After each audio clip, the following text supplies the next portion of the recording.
आप सभी को मेरा नमस्कार। आज हम क्लास 8 का नया चैप्टर करने जा रहे हैं। चैप्टर है डिज़ास्टर मैनेजमेंट, आपदा प्रबंधन। इंसान जो है वो अलग अलग तरीके की जो प्रॉब्लम है वो शुरू से फेस करता आया है, और ये जो प्रॉब्लम है शुरुआत से ही आई है, और ये प्रॉब्लम्स जो है वो नेचर के द्वारा भी क्रिएट की गई हैं। बट कारण क्या रहे, जैसे जैसे हम डेवलप्ड हुए हैं, जैसे जैसे प्रॉब्लम्स चेंज होती चली गई है, इनमें बदलाव आते चले गए हैं। आज के समय में इंसान जो है कहीं presently man has become slave to various dangers created by himself, यानी खुद ही गुलाम बन चुका है उन चीज़ों का जो उसके द्वारा ही क्रिएट की गई हैं। ये जो डेंजर है वो इंसान को बहुत ज़्यादा प्रभावित करता है, छोटे और बड़े इलाके में, या लगा लो कम और ज़्यादा मात्रा में, या तो एक फॉर्म में या दूसरे, नाउ एंड देन। तो तब से हम खतरे में जी रहे हैं। नेचुरली कभी भी कुछ भी हो सकता है। अभी पीछे आपने सुना है कि इन दिनों जो बारिश है वो बहुत ज़्यादा चल रही थी, तो गुजरात में अगर आपने न्यूज़ देखी हो तो बाढ़ वगैरह बहुत आई हैं, तो उसने भी इंसान को बहुत ज़्यादा इफ़ेक्ट किया है। इसके कारण हमारे जैसे कुछ एक्सीडेंट्स हो जाते हैं नेचर के कारण, डेंजरस एक्सीडेंट होते हैं, इन्हें हम कहते हैं डिज़ास्टर्स। कई बार ये डिज़ास्टर्स जो होते हैं वो लार्ज स्केल पर होते हैं, जो ज़िंदगी ख़त्म कर देते हैं इंसानों की, और जो डिज़ास्टर हैं उन्हें अलग अलग पार्ट्स में डिवाइड किया जाता है। जैसे कि हमारे मेन 2 टाइप्स है डिज़ास्टर के, एक है नेचुरल डिज़ास्टर, एक है मैन मेड डिज़ास्टर। सबसे पहले बात करें हम नेचुरल डिज़ास्टर्स की। नेचुरल डिज़ास्टर में अर्थक्वेक, वॉल्केनिक एक्टिविटी, फिर tsunami, flood, cyclone, landslide, avalanches, drought, ये सब रहते हैं। उसके बाद बात करें मैन मेड डिज़ास्टर की, bomb explosion, terrorism, war, leakage of poisonous chemical, breaking of dam, pollution, industrial accidents and epidemic. ये डिफरेंट टाइप ऑफ डिज़ास्टर्स जो हैं वो हमारे यहाँ अवेलेबल भी होते हैं। इनके कारण हमारी जान को खतरा भी होता है, हो सकता है थोड़े में ही टल जाए। डिज़ास्टर वो आपदा है जो अचानक से आए और हमारी जो ह्यूमन बींग्स हैं या जो एनिमल्स हैं उनकी ज़िंदगियाँ तबाह कर दे, उन्हें डिज़ास्टर्स कहते हैं। डिज़ास्टर जो है वो नेचुरल भी है, मैन मेड भी है, बट ऐसा नहीं है कि नेचुरल इफ़ेक्ट करता है सिर्फ, मैन मेड भी अफेक्ट करता है इंसानों की ज़िंदगी को। ये जो डिज़ास्टर हैं जैसे कि अर्थक्वेक, वोल्केनो, ये बहुत कम टाइम पीरियड के लिए होते हैं, बट नुकसान बहुत बड़ा होता है। कई बार जो सुनामी है उसके कारण लाखों लोग मारे जाते हैं। नेचुरल कैलेमिटीज़ जैसे कि फ्लड्स, बाढ़ का आना, साइक्लोन्स, इसके कारण बहुत ज़्यादा लॉस होता है, लाइफ का भी और प्रॉपर्टी का भी। और जो लोग हैं वो बेघर हो जाते हैं।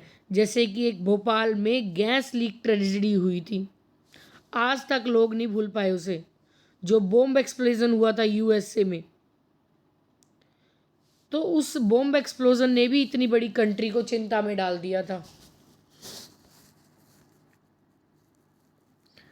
थ्रो इट डिफ़िकल्ट, तो डिज़ास्टर से पूरी तरह से बच पाना बहुत मुश्किल है। हाँ, बट इसको रिड्यूस किया जा सकता है। आप कहो कि बाढ़ नहीं आनी चाहिए, आप कोशिश कर लो पूरी, पर फिर भी अगर बारिशें ज़्यादा हो गई, कोई बांध टूट गया, बाढ़ तो आएगी। डिज़ास्टर चाहे नेचुरल हो चाहे मैन मेड हो, ये होंगे, इनको ख़त्म नहीं किया जा सकता, पर हाँ इनको कम किया जा सकता है और इसके खतरे से बचा जा सकता है अगर इसको मैनेज किया जाए। उसके लिए हमें मैनेजमेंट की ज़रूरत पड़ती है। इसे हम डिज़ास्टर मैनेजमेंट कहते हैं। डिज़ास्टर मैनेजमेंट जो है वो रिलेट करता है हमारी सेफ्टी और प्रोटेक्शन से, नेचुरल और ह्यूमन डिज़ास्टर दोनों में। मैंने अभी बताया कि इसको ख़त्म नहीं किया जा सकता, बट मिनिमाइज़ किया जा सकता है इन डेंजर्स को। इसमें इंक्लूड्स है मैनेजमेंट, जैसे कि हमें डिज़ास्टर के साथ फाइट करनी है। जब भी कोई डिज़ास्टर आने वाला हो उससे पहले हमें प्रिपेयर रहना है। देखो खतरा तो हमें पहले ही पता चल जाता है, अंदेशा पहले हो जाता है, और बहुत सारी मशीन्स ऐसी आ चुकी हैं कि पहले ही बता देती हैं कि हाँ ऐसा कुछ हो सकता है।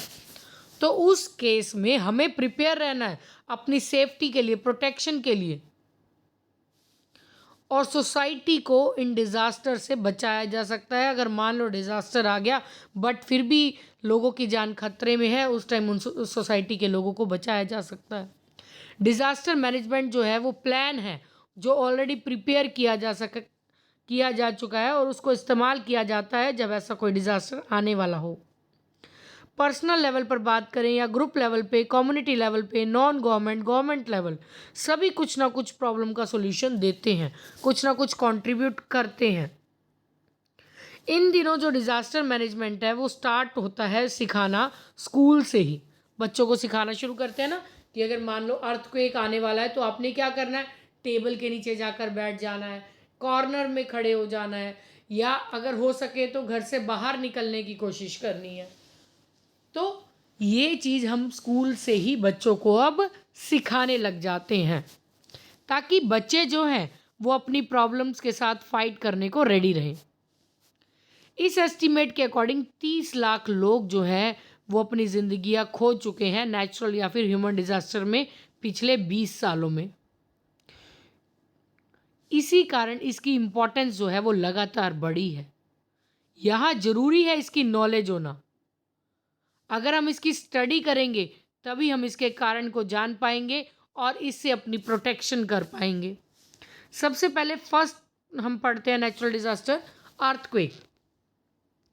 धरती का हिलना। धरती के अंदर ना काफ़ी सारी गैसेस हो जाती हैं। जब वो गैसेस बहुत ज़्यादा होती है ना तो धरती शेक करने लगती है। जैसे कुकर में खाना पका रहे हैं हम, कुकर के अंदर गैस फिल होगी तो उसकी विसल शेक करने लगती है और एकदम से विसल आती है ऊपर की ओर, है ना, सीटी बजती है। तो इसी तरह से हमारी धरती में के अंदर भी गैसेस है। जब वो गैसेस फुल हो जाती है तो उन गैसेस को कहीं ना कहीं से बाहर निकलना है, उसके लिए वो उसके कारण वो शेक होती है। इसे हम क्या कहते हैं, अर्थक्वेक कहते हैं। कई बार ये अर्थक्वेक बहुत थोड़े से होते हैं, इवन हमें पता भी नहीं चलता कि अर्थक्वेक आया। और कई बार जो है इतना ज़्यादा हो जाता है कि चारों तरफ तबाही मच जाती है। जो स्पीड होती है ये अर्थक्वेक की वो 2 स्केल से नापी जा सकती है, एक रिचर स्केल, एक मार्शल स्केल। सबसे पहले बात करें रिचर स्केल की। रिचर स्केल एक ओपन स्केल है। ये बताता है कि अर्थ से आने वाली जो इंटेंसिटी है, अर्थ की शेकिंग है, वो कितनी स्पीड से हो रही है। इसी कारण अर्थक्वेक जो है वो 8 रिचर स्केल से अगर ज़्यादा हो is intensified then that of 4 Richter scale. 8 वाला तो बहुत ज़्यादा हो जाता है, हमारी धरती को पूरी तरह से हिला के रख जाता है। उसके बाद आता है marshal scale. How much loss been occurred, कि भी ये इतना लेवल पर आया था रिचर के और कितना उससे नुकसान हो सकता है। अगर 1 है तो नो लॉस एट ऑल, और 12 है एवरीथिंग हैज़ बिन लॉस। जैसे एक छोटा नंबर है, इससे कोई नुकसान नहीं आएगा, 2 थोड़ा सा ज़्यादा, 3 उससे थोड़ा सा ज़्यादा, 4 उससे थोड़ा सा ज़्यादा, 4 तक हमें इतना नॉर्मली पता भी नहीं चलता, 4 या 5 तक। बट जब 5 से ज़्यादा हो जाए तो उस टाइम में चीज़ें हिलने लग जाती हैं, और अगर 12 तक पहुंच जाए तो बहुत भरी मतलब बहुत बड़ी तबाही मच जाती है। जो अर्थक्वेक है वो जो अर्थ है उसके इंटरनल मूवमेंट के कारण होता है। हमें पता है कि हमारी जो अर्थ है वो 7 टेक्टोनिक प्लेट से बनी है। जो पॉइंट है जहाँ से अर्थक्वेक आ रहा है उस पॉइंट को हम सेस्मिक फोकस कहते हैं, जहाँ से वो वेव शुरू हुई। जो पॉइंट है जैसे हमारी अर्थ है यहाँ से मान लो शुरू हुआ, ये हमारा सेस्मिक फोकस होगा। जो पॉइंट है सरफेस पर वर्टिकली, यानी यहाँ से मान लो इसने यहाँ पर प्रभाव डाला, ये इस एरिया में क्योंकि इसके पास था, ये जो कहलाएगा जहाँ पर सबसे ज़्यादा आया सेंटर में, उसे हम एपी सेंटर कहते हैं। जो एपी सेंटर है और उसके आसपास का एरिया होगा वो अर्थक्वेक से सबसे ज़्यादा प्रभावित होगा। The study related with the earthquake is called seismology. और जब हम अर्थक्वेक के बारे में पढ़ते हैं या अर्थक्वेक की स्टडी करते हैं इसे हम सेस्मोलॉजी के नाम से जानते हैं। और जो डिवाइस अर्थक्वेक को रिकॉर्ड करता है उसे क्या कहते हैं? सेस्मोग्राफ। क्या करा? जिस पॉइंट से शुरू हो रहा है अर्थक्वेक, सेसमी फोकस, जिस जगह पर आएगा एपी सेंटर, सबसे ज़्यादा इफेक्टेड एरिया होगा अर्थक्वेक से, और इस अर्थक्वेक की स्टडी करना, सेस्मोलॉजी, और अर्थक्वेक को स्टडी करने के लिए जो डिवाइस की ज़रूरत पड़ती है उसे हम कहते हैं सेस्मोग्राफ। जो 2/3 है टोटल अर्थक्वेक का, वर्ल्ड ओकर in the ring of fire in the Pacific ocean. Total earthquake का जो अगर है ना, भी अगर मान लो ऊपर ओशियन है, पूरी जैसे आग लगी हो ना, इस तरह से नज़र आता है। मेजर हिली एरियाज जैसे कि हिमालय, आल्प्स, ये भी अर्थक्वेक प्रोन रीजन्स ही हैं वर्ल्ड में। कश्मीर और western Himalayas, middle Himalayas, north east India, plain of Ganga, Indus, Rajasthan, Gujarat, Lakshadweep, Andaman Nicobar, ये ज़्यादा अर्थक्वेक वाले एरिया हैं। क्योंकि अगर हम जस्ट हिमालयस की बात करें, हिमालयस भी पहले इंडिया के साथ नहीं टच होते थे, इंडिया अलग ही होता था, बहुत हज़ारों साल पहले की बात है। बट 7 प्लेट्स कंबाइन होने के बाद करंट अर्थक्वेक आते आते धीरे धीरे ये हिमालयस जो हैं वो क्रिएट हुए हैं, क्योंकि टेक्टोनिक प्लेट्स एक दूसरे के ऊपर लगातार चढ़ती चली गई थी, जिससे हिमालयस क्रिएट हुए। नेक्स्ट आपको ये व्यू दे रखा है अर्थक्वेक के बाद क्या कंडीशन हो जाती है। अर्थक्वेक जो है वो सबसे बड़ा डिस्ट्रक्शन है अर्थ के ऊपर। इसके कारण बहुत ज़्यादा नुकसान होता है। Railway lines, roads, dams, bridges, houses, cracks appear होने लग जाते हैं सरफेस पर। जो वाटर सप्लाई है, इलेक्ट्रिसिटी लाइंस है, गैस पाइप है, ये भी अफेक्टेड होते हैं। बहुत ज़्यादा जिंदगियां और प्रॉपर्टी ख़त्म हो जाती हैं। अब इसके अलावा इसमें सेफ कैसे रहा जा सकता है? Earthquake and protection. अर्थक्वेक जो है इसे ख़त्म नहीं किया जा सकता, पहले से प्रिडिक्ट थोड़ा बहुत कर सकते हैं। पूरी तरह से इसको ये नहीं कहोगे अर्थक्वेक आने वाला और आ गया, ये चीज़ नहीं होती। ये सडनली अचानक से आता है। बट जो प्रोन एरियाज़ हैं उसमें हम उसमें सेफ्टी रखते हैं। जब भी हमें लगता है कि आने वाला है अर्थक्वेक, तो अर्थक्वेक डिज़ास्टर मैनेजमेंट जो है वो माइंड में रखना है कि कैसे करना है। जो डिज़ाइन है या कंस्ट्रक्शन है बिल्डिंग की, वो अर्थक्वेक एरिया में नहीं करनी। जहाँ पर अर्थक्वेक प्रोन एरिया, यहाँ सबसे ज़्यादा अर्थक्वेक आते हैं, उस एरिया में नहीं करनी चाहिए, ताकि बिल्डिंग्स को कोई नुकसान ना पहुँचे। जो अर्थक्वेक रेजिस्टेंट बिल्डिंग है वो जैसे कंस्ट्रक्ट की जानी चाहिए, जैसे कि जापान में जहाँ पर अर्थक्वेक कॉमन है वहाँ पर कंस्ट्रक्ट की गई हैं। तो हाउस और बिल्डिंग जो हैं वो इंश्योर्ड, यानी इनका भी इंश्योरेंस करवाया हुआ होना चाहिए जहाँ पर अर्थक्वेक सबसे ज़्यादा आते हैं। There should not be any panic और टेरर। पैनी नहीं है यहाँ, पैनिक है जी। पैनिक यानी डर। अपने मन में एकदम से स्ट्राइक वो मत करना कि अर्थक्वेक आ गया हम डर जाएंगे और फटाफट इधर उधर भागने लगेंगे। नहीं, शांत रहना है, अपनी बुद्धिमानी को बरतना, उसके बाद आगे कुछ करना। अगर आप घर के अंदर बैठे हो उस टाइम पर और अर्थक्वेक आ गया, बाहर भागने की जगह किसी हार्ड चीज़ के नीचे बैठ जाओ। बेड के नीचे, टेबल के नीचे, स्टैंड के इन द डोर, पीछे दरवाजे के पीछे खड़े हो जाओ। If you outside at the time of earthquake, और अर्थक्वेक के समय आप घर से बाहर हो, तो किसी ओपन एरिया में जाने की कोशिश करो जहाँ आपके आसपास कोई बिल्डिंग ना हो। हमें किसी भी बिल्डिंग के पास, पेड़ के पास, इलेक्ट्रिक पोल, वायर्स के पास नहीं खड़ा होना चाहिए, क्योंकि अर्थक्वेक आने पर ये चीज़ें गिर सकती हैं। We should help the earthquake affected people. तो हमें जब भी अर्थक्वेक आए, ये नहीं कि हम तो बच गए, एक साइड खड़े हो गए, बल्कि हमें उन लोगों की मदद करनी चाहिए जो इससे प्रभावित हुए हैं। हमें उन्हें मेडिकल फैसिलिटी प्रोवाइड करनी चाहिए, हाउस प्रोवाइड करने चाहिए। जो पर्सन इसमें मारे गए हैं या इंजर्ड हुए हैं, उन्हें बिल्डिंग से जल्दी बाहर निकाल लेना चाहिए। इंजर्ड लोगों को अस्पताल पहुंचाया जाना चाहिए। इसके रिलेटेड कैंप लगाए जाने चाहिए ताकि मेडिकल फैसिलिटी वहीं साथ के साथ दी जा सके टाइम पर। जो साधन है आने जाने के या बातचीत करने के, वो भी हमें कोशिश करनी चाहिए ताकि हम सामने वाले से बात कर सकें और जो इंजर्ड हुए हैं उन्हें हॉस्पिटल तक पहुंचा सकें। ये हमारा कर्तव्य है कि गवर्नमेंट जो है, foremost duty of the government, ये हमारी सरकार का कर्तव्य है कि जो लोग अर्थक्वेक से प्रभावित हुए हैं उन्हें घर प्रोवाइड करें और रिक्वायर्ड फैसिलिटी प्रोवाइड करें ताकि वो लोग बेघर ना हो। हमारी सेकंड आती है वोल्केनिक एक्टिविटी, जो नेचुरल डिज़ास्टर है। जो हमारी अर्थ का इंटीरियर पार्ट बहुत ज़्यादा हॉट हो जाता है और हाई टेम्परेचर होता है, तब उन रॉक्स को बाहर निकलने का होता है और वो रॉक्स बाहर निकलती हैं मोल्टन या लावा के फॉर्म में, और वहाँ से बाहर निकलती हैं जो हमारी धरती का कमज़ोर हिस्सा होता है। जो प्रोसेस होता है लावा के बाहर आने का वो धरती के ऊपर होता है, और जो लावा है वो वोल्केनो से बाहर निकलता है, कुछ ऐसे शेप में होता है हमारा। इधर से इसका मुंह ओपन होता है, धरती के अंदर से गर्म जो लावा है वो इस तरह से बाहर निकलता है। इसके साथ साथ इसमें से कुछ गैसेस, स्टीम्स भी बाहर आती हैं लावा के साथ। जो थिन लावा है वो बहुत दूर दूर तक बाहर निकलकर फैल जाता है। जो थिक है वो इसी के नियर अबाउट जमना शुरू हो जाता है यहाँ इसके साइड्स में।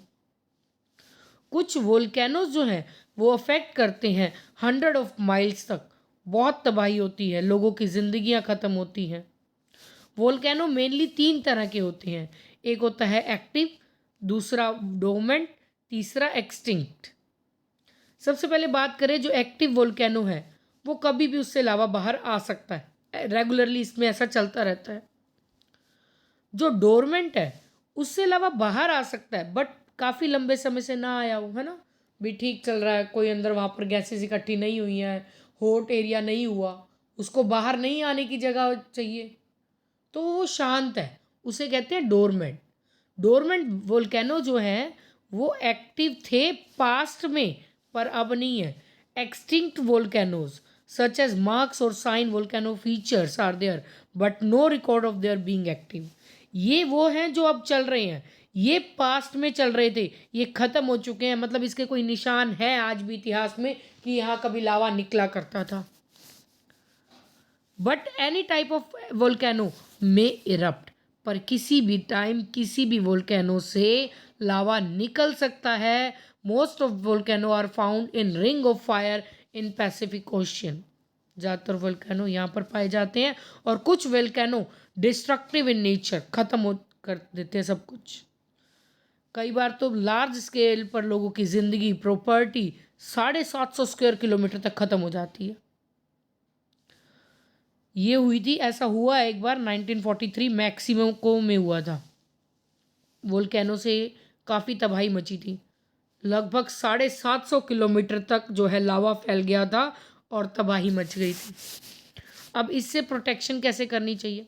जो बिल्डिंग या घर है इसके आसपास कभी भी नहीं बनाने चाहिए, ना ही कभी हमें इन साइट पर जाना चाहिए देखने के लिए, इन जगह से काफ़ी दूर रहना चाहिए, और कभी आप जा रहे हो तो अपने ट्रांसपोर्ट पर ही होने चाहिए ताकि एकदम से आप वहाँ से निकल सको। सरकार को हमेशा ऐसी जगह पर मेडिकल या फिर बाकी फैसिलिटीज़ के लिए, ऐसे कोई एक्सीडेंट हो जाते हैं उसके लिए हर समय प्रिपेयर रहना चाहिए। नेक्स्ट हमारी नेचुरल डिज़ास्टर आ जाता है सुनामी। सुनामी जो है वो एक ऐसी सी वेव है जो ओरिजिनेट होती है अर्थक्वेक से, वोल्केनो से, लैंडस्लाइड से। सी के शेक होने के कारण, समुद्र के शेक होने के कारण बहुत बड़ी बड़ी पानी की वेव्स निकलती है जिससे बहुत ज़्यादा नुकसान होता है। जो सुनामी है वो 26 दिसंबर 2004 को आई थी। Around 11 countries of south and south east Asia and east Africa, in tsunami में इंडियन ओशियन जो है उस टाइम पर 1.5 लाख लोग लगभग मारे गए थे। इसमें 11 देश थे साउथ और साउथ ईस्ट एशिया के, और अपना इंडिया भी साउथ में है।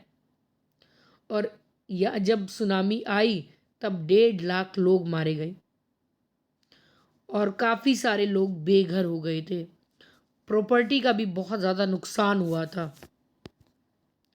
ये देखिए सुनामी के कारण डिस्ट्रक्शन, अर्थक्वेक ओशियन में जब भी आएगा तो सुनामी आती है, डिस्ट्रक्शन हो जाती है वाटर में।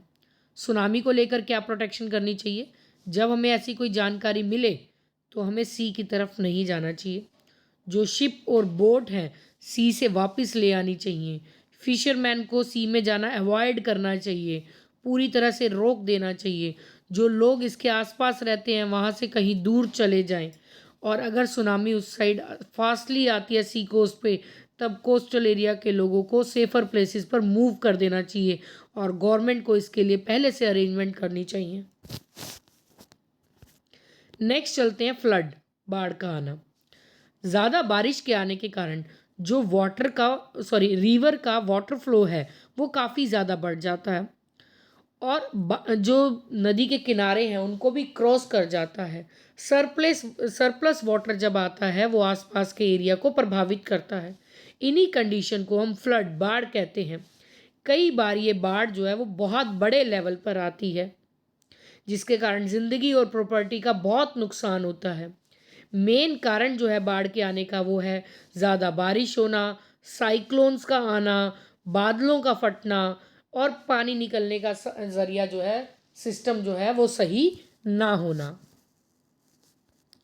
उसके अलावा मिट्टी का एक जगह इकट्ठे हो जाना, डैम्स का टूट जाना, और ये तब इफ़ेक्ट होती है जब बिल्डिंग्स आसपास बनी हुई हों।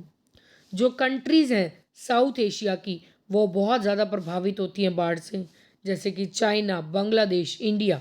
इनको बहुत प्रॉब्लम फेस करनी पड़ती है फ्लड्स को लेकर। बहुत ज़्यादा ज़िंदगियां ख़त्म हो जाती हैं, प्रॉपर्टी ख़त्म हो जाती है और इसके कारण बहुत सारी बीमारियां भी फैलती हैं, एपिडेमिक्स भी आते हैं। अब बाढ़ से कैसे बचा जा सकता है? फ्लड एंड प्रोटेक्शन की बात करें, ये बेनिफिशियल है for the people of flood prone areas to get information the meteorology department time to time. कि जहाँ पर बाढ़ आने के संकेत ज़्यादा होते हैं तो जो बाढ़ को नोट करते हैं आ सकती है या नहीं, उन डिपार्टमेंट के साथ लगातार कांटेक्ट में रहना चाहिए। अगर कहीं भी खतरा दिखता है तो उस जगह को छोड़कर चले जाना चाहिए। लास्ट ईयर अपने यहाँ पर भी ऐसा हुआ, काफ़ी ज़्यादा बाढ़ आई थी और लोग अपनी जगह छोड़कर गए थे। If possible they should also take their cattles along with और लीव दैम फ्री। और अपने पशुओं को भी साथ ले जाना चाहिए अगर पॉसिबल हो। अगर नहीं पॉसिबल तो उन्हें आज़ाद छोड़ देना चाहिए। बाढ़ के आने से पहले अपनी सभी ज़रूरत की चीज़ें किसी ऊंची जगह पर रख लेनी चाहिए और कोशिश करनी चाहिए छत पर अगर हम सारी चीज़ें अवेलेबल कर लें। ओनली बॉइल्ड वाटर, उस टाइम पीने के लिए सिर्फ उबला हुआ पानी ही इस्तेमाल करना चाहिए। जो लोग बाढ़ से प्रभावित होते हैं आर्मी की हेल्प से बाहर उन्हें जल्दी से जल्दी निकाला जाए। यहाँ पर गवर्नमेंट की ड्यूटी है कि उन्हें खाना और मेडिकल फैसिलिटी टाइम पर प्रोवाइड करें। जो गवर्नमेंट है उन्हें घर प्रोवाइड करने चाहिए, प्रॉपर मेडिकल अरेंजमेंट प्रोवाइड करनी चाहिए डिसीज़ और एपिडेमिक से लड़ने के लिए। और हमारी भी ये मोरल ड्यूटी बनती है कि जो लोग अफेक्ट हुए हैं उनकी हेल्प करें। इसके बाद नेक्स्ट डिज़ास्टर आ जाता है हमारे पास साइक्लोन्स या स्टॉर्म्स की बात करें, ये फास्ट ब्लोइंग विंड्स होती हैं जो 63 किलोमीटर पर आवर या उससे ज़्यादा की स्पीड पर हवाएं चलती हैं। जो साइक्लोन है वो विंड के लो प्रेशर के कारण प्रोड्यूस होते हैं। मोस्टली साइक्लोन ओरिजिनेट होते हैं 5 degree to 20 degree north and south of the equator से 5 डिग्री से 5 से 20 डिग्री नॉर्थ में और साउथ में इक्वेटर के नियर अबाउट। ये जो साइक्लोन्स हैं इन्हें ट्रॉपिकल साइक्लोन्स भी कहा जाता है। जब इनकी स्पीड साइक्लोन की वो 100 किलोमीटर पर आवर से ज़्यादा होती है तो उस टाइम बहुत ज़्यादा डिज़ास्टर, बहुत ज़्यादा नुकसान होता है, काफ़ी ज़्यादा एरिया ख़त्म हो जाते हैं। जो टेलीफोन है, इलेक्ट्रिसिटी लाइन है, पोल्स हैं, पेड़ हैं, वो अपनी जगह से निकल कर बाहर हो जाते हैं। जो ट्रीज़ हैं वो उनके कारण ट्रैफिक रुक जाता है सड़कों पर क्योंकि पेड़ गिर जाते हैं। और घरों को भी बहुत नुकसान होता है जो मिट्टी के बने होते हैं या कमज़ोर घर होते हैं। शिप्स और बोट्स भी बहुत प्रभावित होती हैं। बहुत सारे जानवर, इंसान इस डिज़ास्टर में मारे जाते हैं जो साइक्लोन्स में फंस जाते हैं। फसलें ख़त्म हो जाती हैं और जो किसान हैं उनका बहुत बड़ा नुकसान होता है। ये साइक्लोन को हम कहें known in the world by various name, पूरी दुनिया में इसे अलग अलग नाम से जाने जाता है। जैसे इसे हरिकेन्स कहा जाता है नॉर्थ अमेरिका में, टाइफून्स कहा जाता है साउथ ईस्ट एशिया में, स्टॉर्म साइक्लोन कहा जाता है, और या फिर व्हर्लविंड्स कहा जाता है इंडिया में। इसके बाद इससे प्रोटेक्शन कैसे की जा सकती है? To stop these cyclones is not in the hand of man. Cyclone को रोकना किसी इंसान के हाथ में नहीं है, पर इससे हम अपनी जिंदगियों को बचा सकते हैं। लॉस को खत्म नहीं कर सकते पर कम कर सकते हैं। और जितने भी मिट्टी के बने घर हैं वो कभी सी कोस्ट पे नहीं बनाने चाहिए। मोस्ट अफेक्टेड पार्ट जो है बाय द साइक्लोन्स, यानी जहाँ पर सबसे ज़्यादा साइक्लोन्स आते हैं वहाँ पर कमज़ोर घर नहीं बनाने चाहिए। जो बड़ी बड़ी बिल्डिंग या स्कूल हैं can use to shelter the cyclone affected people, जहाँ पर साइक्लोन्स आते हैं वहाँ पर आगे जो शेल्टर बना लेने चाहिए एक्स्ट्रा, ताकि अफेक्ट ना हो। When people is in danger, जब लोग खतरे में होते हैं साइक्लोन्स के से, तो उस टाइम शिप और बोट फिशरमैन को सी में नहीं जाना चाहिए। जो बिल्डिंग्स हैं साइक्लोन प्रोन एरिया में ऐसे कंस्ट्रक्ट होनी चाहिए so they can face force of the speedy winds, कि उन तेज हवाओं का भी वो बिल्डिंग्स सामना कर सके। Anti flood step should be adopted to save the floods which are caused by cyclones. जो हमें कदम हैं फ्लड से बचने के लिए हम उठाते हैं, तो वैसे ही इसमें भी हमें अलग अलग कदम उठाने चाहिए। जो पेड़ हैं वो एक लाइन में लगाने चाहिए सी कोस्ट के, in the direction opposite direction of cyclone to reduce its speed. यानी जब ये लगा लो कि यहाँ से साइक्लोन्स आ रहे हैं इस तरह से, तो उसके रास्ते में कोई चीज़ आएगी तो ये यहीं पर डिस्ट्रैक्ट हो जाएंगे, इसलिए कहते हैं एक लाइन में पेड़ लगाने चाहिए। हमें लगातार इसके बारे में जानकारी कलेक्ट करती रहनी चाहिए और एक्सपर्ट से इंस्ट्रक्शन लेते रहना चाहिए। जो गवर्नमेंट है उसको भी प्रॉपर अरेंजमेंट रखने चाहिए ताकि अफेक्टेड पीपल को सेव किया जा सके। नेक्स्ट आ जाता है हमारे पास लैंडस्लाइड। कहते हैं the coming down of the soil, rocks and other material along the slopes under the gravitational force of earth is called landslide. जब मिट्टी, पत्थर मटेरियल के साथ साथ बाहर आते हैं, इसे हम क्या कहते हैं? लैंडस्लाइड, यानी ज़मीन का अपनी जगह से हिलना। इस प्रोसेस में ज़मीन जो है, धरती जो है वो मूव करती है बहुत ही स्पीड से, और जिसकी स्लोप स्टीपर होती है वहाँ पर धरती अपनी जगह से हिलकर आगे हो जाती है। इसका मेन कारण जो है स्लाइड का वो इंटरनल मूवमेंट है, धरती के अंदर होने वाली मूवमेंट्स हैं, जिसमें ज़्यादा बारिश, वोल्केनिक इरप्शन, अर्थक्वेक या फिर माइनिंग हो सकती है। या जहाँ पर ज़मीन खाली पड़ी है, जहाँ पेड़ काट दिए गए हैं, वहाँ पर लैंडस्लाइड आ सकती है। बहुत बड़ा एरिया अर्थ का वो लैंडस्लाइड ऑकर्स एरिया है। जो पेड़ हैं, सड़कें हैं, वो डैमेज हो जाती हैं। Motor vehicle, cattle, human beings वो भी लैंडस्लाइड से अफेक्ट होते हैं। इसके बाद लैंडस्लाइड और इससे प्रोटेक्शन क्या करनी चाहिए? जो बिल्डिंग है ऐसे एरिया में कंस्ट्रक्ट नहीं करनी चाहिए, और जो स्लोपी एरिया है वहाँ पर हमें घर नहीं बनाने चाहिए, और वहाँ पर जो पेड़ हैं उन्हें काटने से रोकना चाहिए, जंगल नहीं ख़त्म करने चाहिए उन एरिया में। ये देखिए यहाँ पर, ये अगर आप देखें तो यहाँ पर ये अलग हो रही है। अगर आप कभी वैष्णो देवी वगैरह भी गए हैं ना, तो वहाँ लिखा होता है कि आप चट्टानों से दूर रहे, चट्टान अपनी जगह से हिल सकती है। पहाड़ी एरिया में ज़्यादातर ऐसा होता रहता है। रनिंग वाटर को, यानी बहते पानी को रोकना चाहिए, जो वाटर है, ताकि प्रॉपर पूरी तरह से ड्रेन निकल जाए।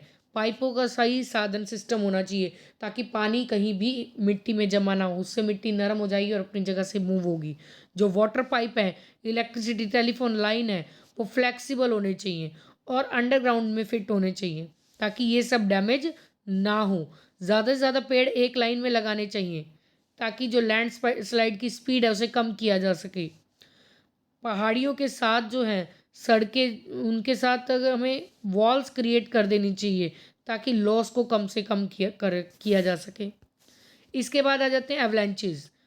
The coming down of ice and snow, एकदम से बर्फ का नीचे आना, तो ये भी एक कारण है इंसान के लिए। इसके कारण भी बहुत नुकसान होता है रोड, बिल्डिंग्स और व्हीकल्स। जिस तरह से पहाड़ वगैरह अपनी जगह से हिल के आगे आते हैं ना, इसी तरह से अगर हम बर्फीले इलाके में जा रहे हैं, वहाँ बर्फ़ एकदम से नीचे आ गई या रास्ते में आ गई, उसे एवलांचेस कहते हैं। इससे बहुत बड़ी प्रॉब्लम इंक्रीज़ हो जाती है, बहुत लाइफ भी ख़त्म होती हैं।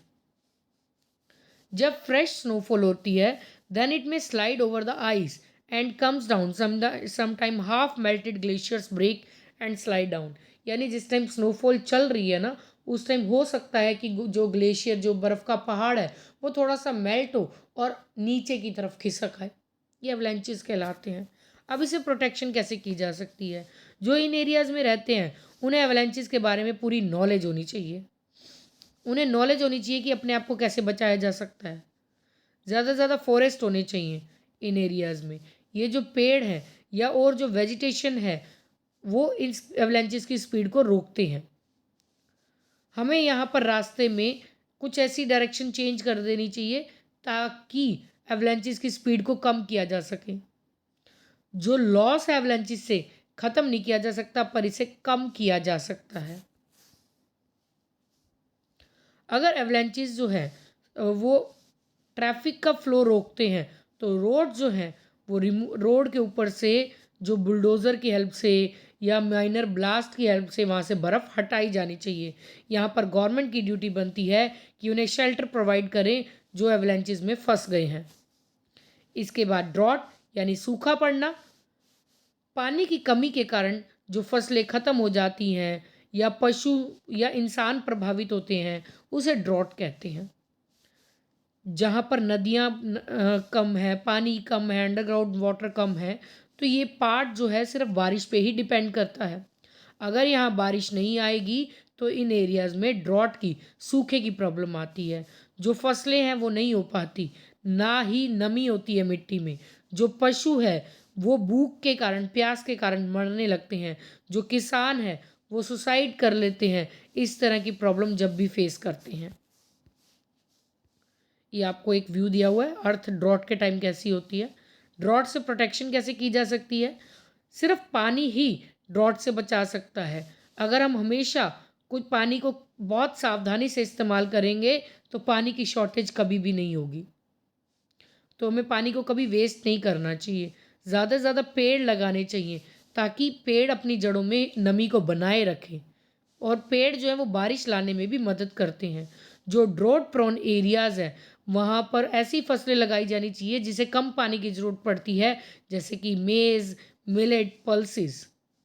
जो गवर्नमेंट है उन्हें सप्लाई करना चाहिए वाटर को ड्रॉट एरियाज़ में, चाहे वो पाइपलाइन के थ्रू करे या किसी और मेथड से, ताकि जो लाइफ है वहाँ कैटल्स की या लोगों की वो बचाई जा सके। जो वाटर है इन एरियाज़ में टैंक में स्टोर किया जाना चाहिए ताकि ड्रॉट प्रोन एरियाज़ में पानी की कमी आने पर इन टैंक का पानी इस्तेमाल कर सकें। जो सरकार है उन्हें सभी पॉसिबल जो मेजर्स हैं वो करने चाहिए। खेती की जगह यहाँ पर और व्यापार कर लेने चाहिए जिसमें पानी की ज़रूरत ना पड़ती हो। उसके बाद मैन मेड डिज़ास्टर, इंसानों के द्वारा हुए नुकसान को ह्यूमन डिज़ास्टर या फिर मैन मेड डिज़ास्टर कहा जाता है। ये क्रिएट किए जाते हैं और जब प्रॉब्लम्स आती हैं तो कुछ लिमिट्स भी क्रॉस कर जाती हैं और बहुत बड़े डिज़ास्टर्स आते हैं इसके कारण।